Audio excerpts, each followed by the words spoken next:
ആലപ്പുഴയിൽ കരിമണൽ പ്രശ്നം മുഖ്യ പ്രചാരണ വിഷയമാക്കാൻ ഉറച്ച എൻ.ഡി.എ സ്ഥാനാർത്ഥി ശോഭാ സുരേന്ദ്രൻ ആദ്യം ഉന്നയിച്ച ആരോപണത്തിനെതിരെ യു.ഡി.എഫ് സ്ഥാനാർത്ഥി കെ.സി. വേണുഗോപാൽ കേസ് കൊടുത്തിട്ടും പിൻവാങ്ങില്ല എന്ന നിലപാടിലാണ്. കരിമണൽ ആക്ഷേപങ്ങളിൽ എൽ.ഡി.എഫ് മൗനം പാലിക്കുന്നത് മുഖ്യമന്ത്രിയുടെ മകളുടെ മാസപ്പടി കേസ് കൊണ്ടാണെന്നും ശോഭ ആരോപിക്കുന്നു. എന്നാൽ എൻ.ഡി.എ സ്ഥാനാർത്ഥിയുടെ ആരോപണം ബി.ജെ.പി ജില്ലാ നേതൃത്വം ഏറ്റെടുക്കുന്നില്ല. ധാതുമണൽ കൊണ്ട് സമ്പന്നമായ തീരമടങ്ങുന്ന ആലപ്പുഴ മണ്ഡലത്തിലെ സ്ഥാനാർത്ഥിയായ ശോഭാ സുരേന്ദ്രൻ പ്രചരണത്തിന് തുടക്കം മുതൽ കരിമണൽ പ്രശ്നം ഉന്നയിക്കാനാണ് ശ്രമിക്കുന്നത്.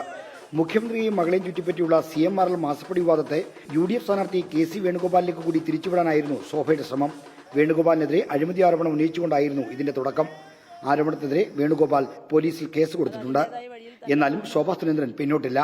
വളരെ തന്ത്രപൂർവ്വം അത് എന്നെ ഒന്നും ബാധിക്കാൻ പോകുന്നില്ല എന്നുള്ള രീതിയിൽ ശ്രീമാൻ കെ.സി. വേണുഗോപാൽ നടക്കുന്നുണ്ട്.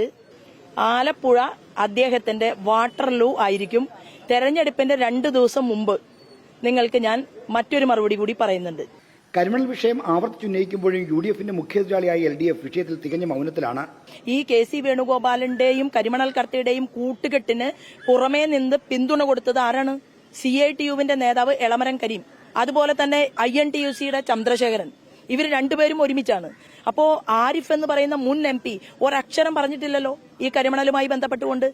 2 പ്രധാന മുന്നണികളെയും ഒരുമിച്ച് പ്രതിരോധത്തിലാക്കുക എന്ന ലക്ഷ്യത്തോടെയാണ് കരിമണൽ വിഷയം ശോഭാ സുരേന്ദ്രൻ ഉന്നയിച്ചത്.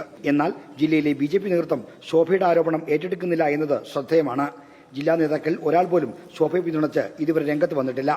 റിപ്പോർട്ടർ, ആലപ്പുഴ.